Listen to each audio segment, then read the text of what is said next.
J'ai dit pourquoi pas, fais-moi lire.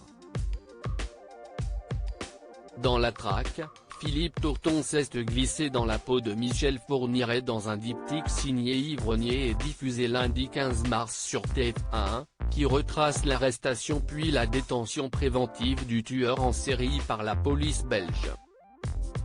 Invité sur le plateau de C'est à vous, le comédien revient sur ce rôle qu'il a accepté d'endosser sous certaines conditions. Dans un téléfilm où Anne-Elisabeth Lemoine le rappelle, il n'y a pas de voyeurisme ni de scène de crime, précisant que si est très respectueux.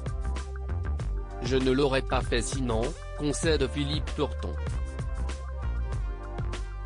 Si le comédien précise que parfois on se dit que l'on peut tout jouer, il estime qu'il y a toutefois une certaine limite.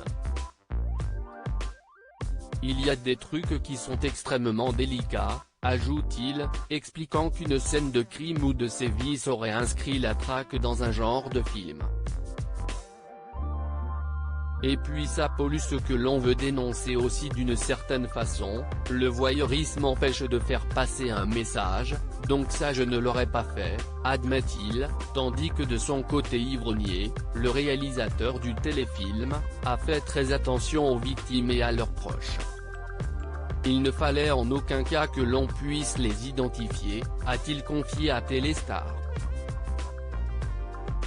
Un téléfilm au plus proche de la réalité sans porter préjudice, un téléfilm qui a toutefois été très critiqué, notamment par le fils de Michel Fourniret, mais aussi des familles de victimes, qu'il n'a par ailleurs pas prévenu avant de tourner la traque. Ça, ce n'est pas de mon ressort, a-t-il estimé, précisant que son travail est avant tout de réaliser un film tout en faisant en sorte de ne pas heurter ou manquer de respect aux victimes et à leurs familles. Quant aux enquêteurs de la fiction, ils sont justement fictifs car le policier belge tenait à garder l'anonymat, explique le réalisateur. Nous avons donc essayé d'être au plus proche de la réalité sans que cela porte préjudice à qui que ce soit, a expliqué Yves Renier.